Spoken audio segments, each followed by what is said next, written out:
नमस्कार, डेली 24 भारत देख रहे हैं आप। मैं हूं आपके साथ साहिल धुलिया। बुलेटिन की शुरुआत करेंगे। अमेरिका ने भारत को रूसी तेल खरीदने के लिए अस्थायी छूट देने की घोषणा की है और व्हाइट हाउस की प्रेस सेक्रेटरी कैरोलाइन लेविट ने पत्रकारों से कहा कि यह फैसला इसलिए लिया गया क्योंकि भारत ने पहले भी अंतर्राष्ट्रीय नियमों और प्रतिबंधों का पालन किया है। उन्होंने स्पष्ट किया कि यह छूट केवल थोड़े समय के लिए है और इसका मकसद दुनिया में तेल की आपूर्ति को स्थिर रखना है।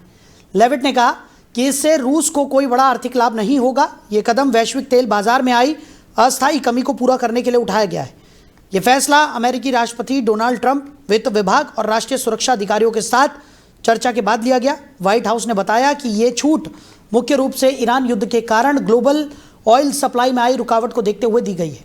भारत के लिए जो रूसी तेल आ रहा था उसका बड़ा हिस्सा पहले से समुद्री रास्ते जा रहा था, इसलिए इससे रूस को खास वित्तीय लाभ नहीं मिलने वाला है। तो अमेरिका ने भारत को रूसी तेल खरीदने की छूट दी है, ऐसा बयान अमेरिका की तरफ से सामने आया है। अमेरिका की तरफ से कहा गया है कि फैसला ईरान युद्ध के कारण लिया गया है और वैश्विक तेल आपूर्ति बनाए रखने का प्रयास अमेरिका कर रहा है, जिसके चलते ये छूट अमेरिका की तरफ से दी गई है। तो मिडिल ईस्ट में जारी संघर्ष के बीच अमेरिका का ये बड़ा बयान सामने आया, जिसमें उसने कहा है कि रूसी तेल खरीदने की छूट भारत को उसने दी है। साथ ही साथ अमेरिका की तरफ से कहा गया कि यह फैसला ईरान युद्ध के कारण लिया गया। वैश्विक तेल आपूर्ति बनाए रखने का प्रयास अमेरिका ने इसे बताया। वहीं अमेरिका की तरफ से यह दावा किया गया कि भारत ने पहले भी प्रतिबंधों का पालन किया है। हालांकि भारत की तरफ से जो इससे पहले बयान सामने आया था उसमें साफ तौर पर यह कहा गया था कि भारत अपने फैसलों के लिए किसी पर डिपेंडेबल नहीं है, यानी कि भारत अपने खुद के निजी फैसले ले सकता है और उसे फर्क नहीं पड़ता कि कौन सा देश उस पर किस तरीके के प्रतिबंध लगा रहा है। वहीं पश्चिम एशिया में बढ़ते तनाव के बीच भारत के विदेश मंत्री एस जयशंकर ने ईरान के विदेश मंत्री अब्बास अरागची से महत्वपूर्ण बातचीत की है। जयशंकर ने अपने एक्स हैंडल पर साझा किया कि दोनों नेताओं ने हालातों पर चर्चा की और आगे भी संपर्क बने रहने पर सहमति जताई। इस बातचीत से उम्मीद जताई जा रही है कि ईरान में फंसे भारतीय नागरिकों को और छात्रों की मदद के लिए कदम उठाए जा सकते हैं। इससे पहले भारत सरकार ने ट्रैवल गाइडलाइन जारी की थी, जिसमें कहा गया था कि छात्र अर्मेनिया बॉर्डर के रास्ते भारत लौट सकते हैं। हालांकि ये यात्रा छात्रों ने अपने जोखिम पर उन्हें करनी होगी। और विदेश मंत्री एस जयशंकर ने जर्मनी के विदेश मंत्री जोहान वर्डेफुल और दक्षिण कोरिया के विदेश मंत्री चौ ह्यून से भी पश्चिम एशिया की स्थिति पर चर्चा की। इसमें ऊर्जा क्षेत्र पर असर और द्विपक्षीय संबंधों को आगे बढ़ाने पर विचार हुआ। इसके अलावा इटली के विदेश मंत्री एंटोनियो ताजानी से बातचीत में समुद्री मार्गों की स्वतंत्रता और अंतर्राष्ट्रीय बाजारों में स्थिरता बनाए रखने के लिए प्रयास करने पर भी जोर दिया गया। वहीं ग्रेटर नोएडा वेस्ट की गौर सौंदर्यम सोसाइटी से एक दुखद खबर सामने आई। यहां 25 वर्षीय MBA छात्रा शिविका ने 13वीं मंजिल से कूदकर खुदकुशी कर ली। तो घटना थाना बिसरक क्षेत्र के शेरोन टावर की बताई जा रही है। बताया जा रहा है कि युवती ने अचानक टावर की 13वीं मंजिल से छलांग लगा दी, जिससे मौके पर ही उसकी मौत हो गई। घटना के बाद सोसाइटी में हड़कंप मच गया और लोगों ने तुरंत पुलिस को सूचना दी। सूचना मिलते ही उत्तर प्रदेश पुलिस की बिसरक थाना पुलिस मौके पर पहुंची और घटनास्थल का जायजा लिया। पुलिस ने शव को कब्जे में लेकर पोस्टमार्टम के लिए भेज दिया है और मामले की जांच शुरू कर दी है। फिलहाल खुदकुशी के कारणों का पता लगाने जाने की पुरजोर कोशिश यहाँ पर की जा रही है। तो गौर सौंदर्यम सोसाइटी में छात्रा ने यह खुदकुशी की है। 13वीं मंजिल से कूदकर युवती ने अपनी जान दे दी। और इसी खबर पर ज़्यादा जानकारी के साथ हमारे सहयोगी अरबाज हमारे साथ जुड़ गए। अरबाज, क्या कुछ निकलकर सामने आ रहा है पूरे मामले में? गौर सौंदर्यम सोसाइटी का ये पूरा मामला बताया जा रहा है, जहां 13वीं मंजिल से कूदकर एक युवती ने खुदकुशी कर ली। बिल्कुल, देखिए बिसरक थाना क्षेत्र की घटना है। ग्रेटर नोएडा वेस्ट की गौर सौंदर्य सोसाइटी में एक बेहद दुखद और चौंकाने वाली घटना सामने आई है। यहाँ 25 वर्षीय MBA छात्रा शिविका ने 13वीं मंजिल से कूदकर आत्महत्या कर ली। घटना के बाद पूरी सोसाइटी में एक तरीके से हड़कंप मच गया और लोगों में डर का एक शौक भी है और माहौल भी बन गया। बताया जा रहा है कि ये घटना बिसरक पुलिस स्टेशन के क्षेत्र के शेरोन टावर की है। जिन जानकारी के अनुसार साहिल मैं आपको बता दूं, युवती अचानक टावर की 13वीं मंजिल पर पहुंची और वहां से छलांग लगा दी। ऊंचाई से गिरने के कारण युवती गंभीर रूप से घायल हो गई, उसके मौके पर उसकी मौत हो गई। घटना इतनी अचानक हुई कि आसपास के मौजूद जो लोग थे वो कुछ समझ नहीं पाए। फिलहाल मौके पर पुलिस मौजूद थी और डायल 112 पुलिस वहां पर मौजूद थी और कहीं ना कहीं पुलिस जो कैमरे लगे हैं आसपास, सीसीटीवी कैमरे, उनसे छानबीन कर रही है और जो उसका कमरा है, जो उसका रूम है, उसमें भी छानबीन कर रही है। कभी कोई सोसाइटी नोट तो नहीं छोड़ा है, कभी कोई घटना स्थल पर कुछ ऐसी चीज मिल जाए जिससे पता चल सके। अब बाकी फिलहाल घटना की सोसाइटी में अफरा तफरी मची हुई है। वहां मौजूद जो लोग हैं तुरंत पुलिस को सूचना उन्हीं लोगों ने दी थी और कहीं ना कहीं बताया जा रहा है पुलिस के मुताबिक फिलहाल आत्महत्या के पीछे कारणों का पता नहीं चल पा रहा है। शुरुआती जांच में जानकारी सामने आई है कि युविता एमबीए की छात्रा थी। फिलहाल पुलिस आसपास लगे सीसीटीवी कैमरों की फुटेज खंगाल रही है और सोसाइटी में रहने वाले लोगों से भी पूछताछ कर रही है। साहिल, बिल्कुल। और अरबाज, जिस तरीके का ये पूरा मामला निकलकर सामने आया है, सोसाइटी में भी बताया जा रहा था कि इस पूरे मामले के बाद दहशत का माहौल बन गया। पुलिस भी प्रथम दृष्टया इस मामले को खुदकुशी के तौर पर ही देख रही है, लेकिन अभी भी जांच पड़ताल यहाँ पर की जा रही है, ऐसा बताया जा रहा था। पुलिस की तरफ से क्या किसी तरीके का आधिकारिक बयान अब तक सामने आया है, या जाँच पड़ताल में शुरुआती जाँच में तो यही निकल कर सामने आ रहा था कि इस युवती ने खुदकुशी की है? क्या किसी तरह के कोई कारणों का पता यहाँ पर चल पाया है अब तक? देखिए बिल्कुल, पुलिस का साफ तौर पर कहना है कि युविता एमबीए में पढ़ रही थी और कहीं ना कहीं तनाव भी हो सकता है। जो अधिकारी को बयान सामने आ रहे हैं, लेकिन तनाव भी हो सकता है, पढ़ाई का तनाव हो सकता है। लेकिन अभी फिलहाल जिस तरीके से सबको पोस्टमार्टम के लिए भेज दिया गया है आखिर, और जिस तरीके से पूछताछ की जा रही है, सीसीटीवी कैमरे से छानबीन की जा रही है, तो कहीं ना कहीं आगे पोस्टमार्टम के बाद ही या लोगों से जानकारी के बाद ही पुलिस सही तौर पर सारी जानकारी सही सटीक दे पाएगी। फिलहाल एक अंदाजा लगाया जा रहा है कि युविता गंभीर रूप से घायल हुई थी, किसी चीज से प्रताड़ित थी और कूदने के बाद वो गंभीर रूप से घायल हुई और उसकी तुरंत मौके पर तत्काल मौत हो गई। साहिल, चलिए अरबाज, हमारे साथ जुड़ने के लिए, इस तमाम जानकारी के लिए आपका बहुत शुक्रिया। तो गौर सौंदर्यम सोसाइटी में छात्रा ने खुदकुशी कर ली। 13वीं मंजिल से कूदकर युवती की मौत हो गई है। शेरॉन टावर में दर्दनाक घटना से हड़कंप मच गया। तो सूचना मिलने पर पुलिस मौके पर पहुंची, जांच पड़ताल में जुट गई और लगातार अब पुलिस की तरफ से प्रयास किए जा रहे हैं कि आखिर ये मामला क्या है और क्या वजह रही कि इस युवती ने 13वीं मंजिल से कूदकर अपनी जान दे दी। वहीं मुजफ्फरनगर जनपद में नगर कोतवाली पुलिस ने मुखबिर की सूचना पर बड़ी कार्रवाई करते हुए 2 बोलेरो पिकअप गाड़ियों से 14 भैंसों को बरामद किया है। बताया जा रहा है कि इन पशुओं को बेहद कम जगह में ठूस ठूस कर अवैध तरीके से सहारनपुर ले जाया जा रहा था। पुलिस ने मौके से 4 आरोपियों शाहिद, इमरान, वसीम और अतर हसन को गिरफ्तार कर लिया है। पुलिस के अनुसार 9 मार्च की रात को सूचना मिली थी कि कुछ लोग मुजफ्फरनगर से सहारनपुर की ओर पशुओं को क्रूरता के साथ गाड़ियों में भरकर लेकर जा रहे हैं। सूचना के आधार पर पुलिस ने रोहाना क्षेत्र में नाका लगाकर संदिग्ध वाहनों की चेकिंग शुरू की। चेकिंग के दौरान 2 बोलेरो पिकअप गाड़ियों को रोका गया, जिनमें 14 भैंसों को अमानवीय तरीके से भरा हुआ पाया गया। पूछताछ के बाद पुलिस ने चारों आरोपियों को मौके से गिरफ्तार कर लिया और पशुओं को कब्जे में लेकर सुरक्षित स्थान पर भेज दिया। इस मामले में पुलिस ने पशु क्रूरता निवारण अधिनियम के तहत मुकदमा दर्ज कर आगे की कानूनी कार्रवाई भी शुरू कर दी है। एएसपी सिद्धार्थ के मिश्रा ने बताया कि शिकायत सही पाए जाने पर आरोपियों के खिलाफ पशु क्रूरता निवारण अधिनियम के अंतर्गत केस दर्ज किया गया है और मामले की जांच पड़ताल भी तेजी के साथ की जा रही है। थाना कोतवाली नगर पुलिस के संज्ञान में कल रात 9 मार्च को एक सूचना आई कि कुछ लोग यहाँ से हमारे जनपद मुजफ्फरनगर से सहारनपुर भैंसों को ले जाते हैं और अवैध तरीके से जो पशु क्रूरता अधिनियम के जो मानक हैं उनके अगेंस्ट जाके उनको काफ़ी कम जगह में बहुत सारी पशुओं को रख कर ले जाते हैं। तो इस पर रोहाना क्षेत्र में पुलिस द्वारा नाका लगा के चेकिंग की गई और ये पाया गया कि ये शिकायत सही है और इसी आधार पर मुकदमा पंजीकृत किया गया है prevention of atrocities, prevention of cruelty to animals act के अंतर्गत। थाना कोतवाली नगर पुलिस के संज्ञान में कल रात 9 मार्च को एक सूचना आई कि कुछ लोग यहाँ से हमारे जनपद मुजफ्फरनगर से सहारनपुर भैंसों को ले जाते हैं और अवैध तरीके से जो पशु क्रूरता अधिनियम के जो मानक हैं उनके अगेंस्ट जाके उनको काफ़ी कम जगह में बहुत सारी पशुओं को रख कर ले जाते हैं। तो इस पर रोहाना क्षेत्र में पुलिस द्वारा नाका लगा के चेकिंग की गई और ये पाया गया कि ये शिकायत सही है और इसी आधार पर मुकदमा पंजीकृत किया गया है prevention of atrocities, prevention of cruelty to animals act के अंतर्गत।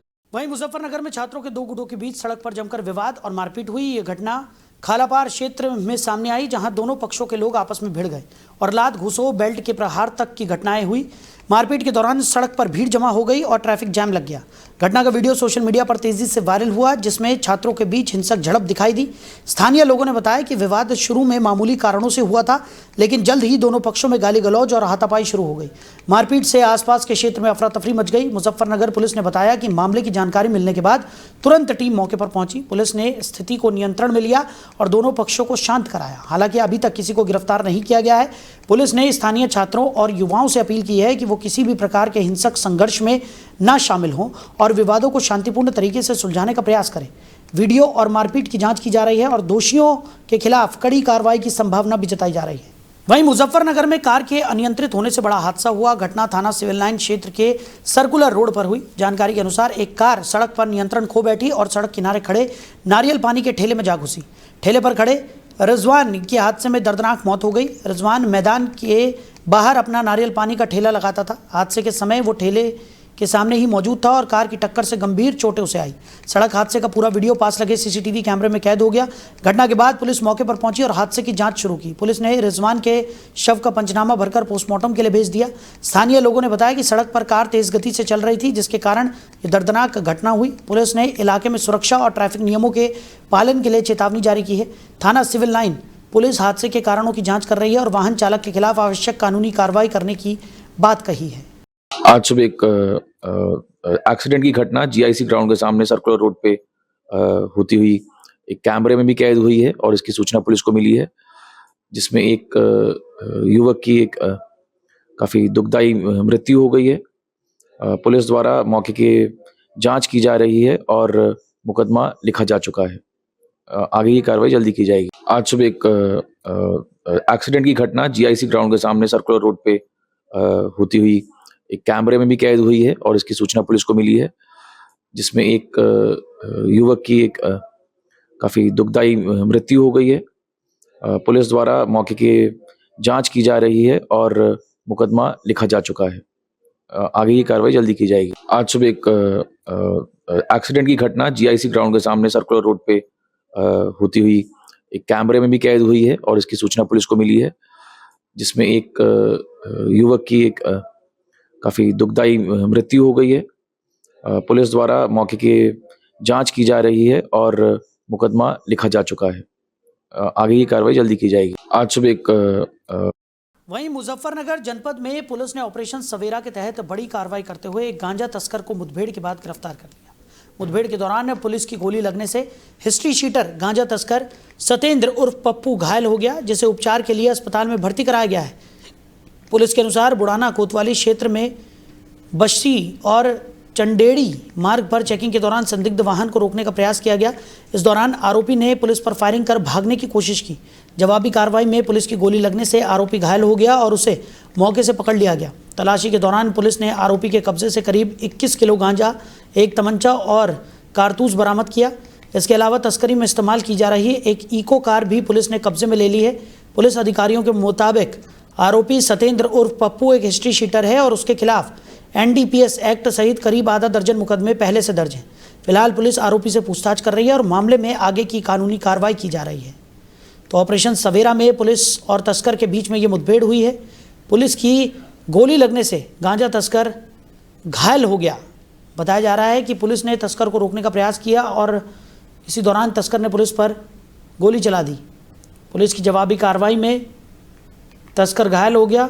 21 किलो गांजा और तमंचा भी तस्कर से बरामद किया गया है। बुढ़ाना क्षेत्र में पुलिस की ये बड़ी कार्रवाई देखने को मिली है।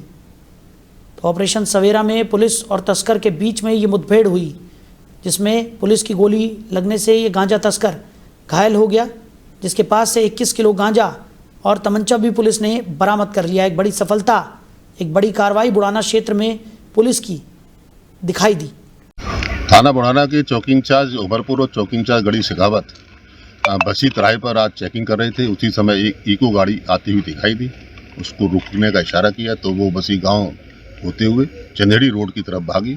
उसका पीछा किया गया। आगे रास्ता अवरुद्ध था तो वो एक जंगल की तरफ भागा और पुलिस वालों पर जान से मारने की नीयत से फायरिंग की। पुलिस वालों ने आत्मरक्षा फायरिंग की, उसके एक पैर में गोली लगी है। घायल अवस्था में उसको CSC बुढ़ाना भेज दिया गया है। मौके पर यह भी मालूम हुआ कि उसके पास एक करीब 21 किलो गांजा है। मुझको सूचना हुई, मैं तुरंत मौके पर आया, उसकी तलाशी ली गई और मेरे सामने उसकी तलाशी हुई। उस पर 21 किलो करीब गांजा बरामद हुआ है और CSC बुढ़ाना भेजकर विधिक आवश्यक कार्रवाई की जा रही है। वहीं ग्रेटर नोएडा वेस्ट की हाई-राइज सोसाइटियों में रहने वाले लोगों की सुरक्षा को लेकर एक बार फिर सवाल खड़े हो गए हैं। ग्रेटर नोएडा वेस्ट स्थित रॉयल नेस्ट सोसाइटी के एक फ्लैट में अचानक छत का प्लास्टर गिरने से हड़कंप मच गया। हादसे के समय कमरे में मौजूद एक युवक बाल बाल बच गया, जबकि उसका लैपटॉप और मोबाइल फोन मलबे में दबकर पूरी तरह से टूट गए। जानकारी के मुताबिक फ्लैट के एक कमरे में युवक बैठकर अपना ऑफिस का काम कर रहा था, तभी अचानक छत के प्लास्टर का एक बड़ा हिस्सा भरभरा कर नीचे गिर पड़ा। घटना इतनी अचानक हुई कि कुछ देर के लिए पूरे घर में अफरा तफरी मच गई। गनीमत रही कि युवक मलबे की चपेट में नहीं आया और उसकी जान बच गई। हादसे के बाद पीड़ित युवक ने पूरे घटनाक्रम का वीडियो बनाकर सोशल मीडिया पर शेयर कर दिया, जो अब तेजी से वायरल हो रहा है। वीडियो में कमरे में गिरा हुआ मलबा साफ दिखाई दे रहा है। युवक ने वीडियो के जरिए बिल्डर के निर्माण कार्य की गुणवत्ता पर गंभीर सवाल खड़े कर दिए हैं और सोसाइटी में रहने वाले लोगों की सुरक्षा को लेकर चिंता जाहिर की है। तो ग्रेटर नोएडा वेस्ट सोसाइटी में ये छत गिरने का मामला सामने आया है। बताया जा रहा है कि एक युवक अपने लैपटॉप पर ऑफिस का काम कर रहा था कि अचानक से छत का एक बड़ा हिस्सा टूटकर भरभरा कर गिर गया। युवक इस हादसे में बाल बाल बचा, हालांकि उसका लैपटॉप और मोबाइल इस मलबे में दबकर टूट गया। उसके बाद युवक ने इस पूरे घटनाक्रम की वीडियो बनाई और उसे सोशल मीडिया पर वायरल कर दिया। साथ ही साथ किस तरीके का काम इस सोसाइटी में किया गया है उसको लेकर भी सवाल खड़े किए। तो बिल्डर के काम को लेकर एक बार फिर सवालिया निशान खड़े होते हुए नजर आ रहे हैं। कार्य की गुणवत्ता पर ये सवाल उठाए जा रहे हैं कि आखिर किस तरीके का मटेरियल निर्माण कार्य में यूज़ किया गया और इतनी बड़ी घटना यहाँ पर घटित हो गई। हालांकि युवक इस हादसे में बाल बाल बच गया, लेकिन अगर वो मलबे की चपेट में आता तो एक बड़ा हादसा यहाँ पर हो सकता था। फिलहाल इस पूरी घटना का जो वीडियो है वो सोशल मीडिया पर वायरल हो रहा है और युवक ने बिल्डर की कार्य प्रणाली और कार्य की गुणवत्ता पर सवाल खड़े कर दिए हैं। वहीं नोएडा से एक बड़ी खबर सामने आई है। नोएडा इंटरनेशनल एयरपोर्ट को एयरोड्रम लाइसेंस मिल गया है, जिसके बाद एयरपोर्ट के उद्घाटन और कमर्शियल फ्लाइट शुरू होने की प्रक्रिया तेज हो गई है। एयरपोर्ट प्रबंधन के प्रतिनिधिमंडल ने ये लाइसेंस योगी आदित्यनाथ को सौंपा। प्रतिनिधिमंडल में एयरपोर्ट के CEO क्रिस्टोफ शेलनमैन सहित अन्य अधिकारी शामिल थे। इस दौरान अधिकारियों ने मुख्यमंत्री को एयरपोर्ट परियोजना की मौजूदा प्रगति और आगे की तैयारियों के बारे में विस्तार से जानकारी दी। बताया गया कि एयरोड्रम लाइसेंस मिलने के बाद अब एयरपोर्ट के उद्घाटन और नियमित उड़ानों की शुरुआत की प्रक्रिया तेजी से आगे बढ़ेगी। हालांकि एयरपोर्ट का एयरोड्रम सिक्योरिटी प्रोग्राम अभी नागरिक उड्डयन सुरक्षा ब्यूरो के पास मंजूरी के लिए लंबित है। जैसे ही सुरक्षा से जुड़ी अंतिम मंजूरी मिल जाएगी, एयरपोर्ट के उद्घाटन और उड़ानों की तिथि की औपचारिक घोषणा कर दी जाएगी। तो मुख्यमंत्री योगी आदित्यनाथ ने इस दौरान सभी संबंधित एजेंसियों को बेहतर समन्वय के साथ काम करने और एयरपोर्ट से जुड़े सभी कार्यों को जल्द से जल्द पूरा करने के निर्देश दिए। साथ ही लॉजिस्टिक और ट्रांसपोर्ट हब को तय समय सीमा में विकसित करने, साथ ही चिल्ला एलिवेटेड रोड परियोजना को भी तेजी से पूरा करने पर जोर दिया गया। तो जेवर एयरपोर्ट को एयरोड्रम लाइसेंस मिल गया है। उद्घाटन और उड़ानों की तैयारियां तेज हो गई हैं। प्रतिनिधिमंडल ने CM योगी को लाइसेंस सौंपा है। सुरक्षा मंजूरी के बाद उड़ानों की घोषणा की गई है। तो फिलहाल इस बुलेटिन में मेरे साथ इतना ही। आप बने रहिए। नमस्कार।